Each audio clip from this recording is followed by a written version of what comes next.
Imagine getting absolutely smacked in Madison Square Garden by a team held together with duct tape and desperation.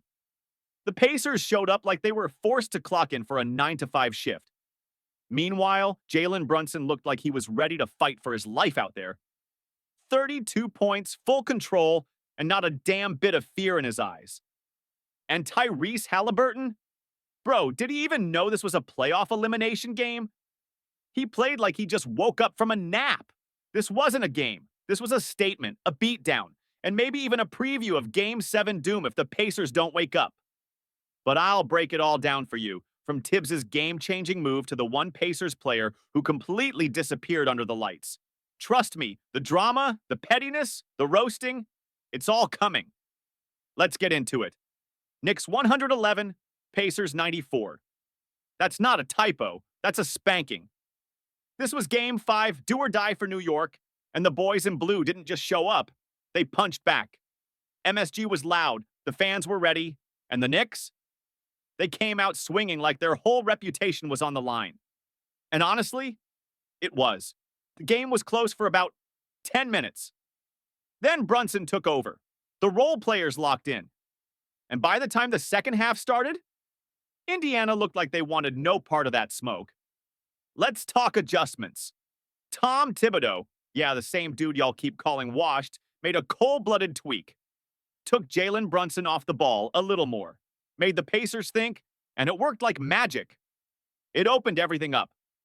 Josh Hart got room to slash. Dante DiVincenzo was flying around like a caffeinated squirrel. And every time the Pacers thought they had a run going, boom, Brunson dagger. This dude's got more heart than half the league combined. 32 points on 12 of 18 shooting. Efficient, composed, and deadly. Every bucket felt like a middle finger to Indiana. Meanwhile, let's talk about the real problem here. Indiana's pace. These dudes are supposed to be the track stars of the East. Tyrese Halliburton is supposed to be this fast-breaking, no-look, dime-dropping floor general. But tonight, they looked like they were playing in quicksand. Halliburton looked lost, like someone unplugged his controller. Bro finished with single digits in a playoff game, Game 5. That's not just underwhelming, that's embarrassing. And don't get me started on Miles Turner. You're supposed to be the defensive anchor, the stretch five, the veteran presence. But tonight, you were just present. You might as well have been in street clothes. Zero aggression, zero leadership, zero impact. And when Brunson sat, that was supposed to be Indiana's window. That's when the role players were supposed to take over. But nope, the Knicks bench came out swinging like they had something to prove.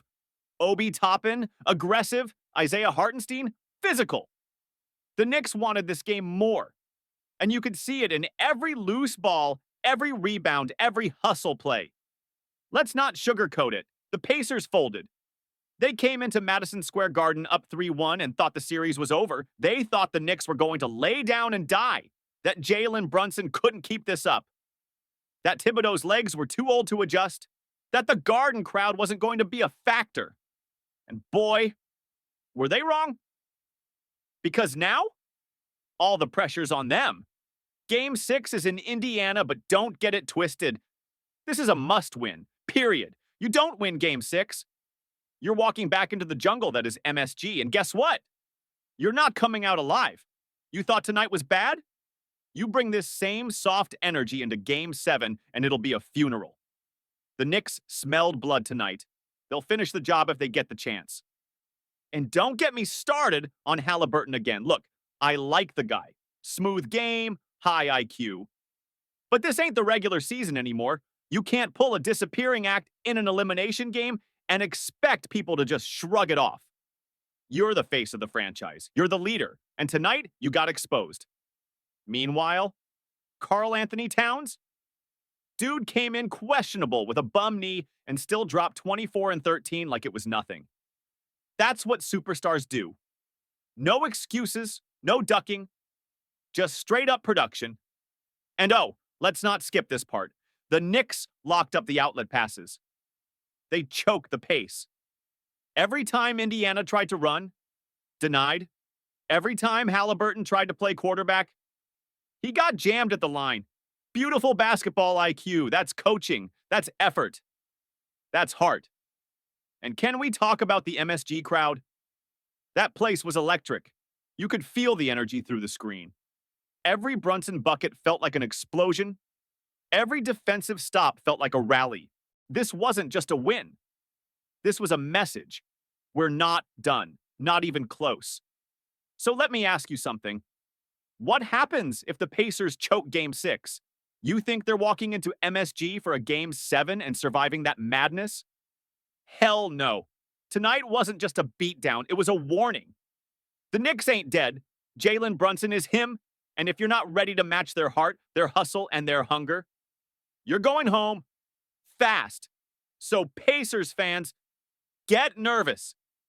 Because if your boys don't show up next game with some actual fire, some actual fight, and a real damn game plan, this series is flipping upside down real quick.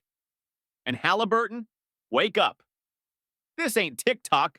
This is the playoffs. You've got one shot to remind people you're that guy. But hey, if you want to let Josh Hart out hustle you again, if you want to let Brunson keep cooking your whole squad, then don't even bother showing up to Game 7. Because the Knicks will be waiting. And MSG is going to be a bloodbath. Subscribe, because the next meltdown, oh, it's coming. And we'll be right here breaking it down like only real fans can. Fast break feed, where weak performances get torched and clutch greatness gets crowned.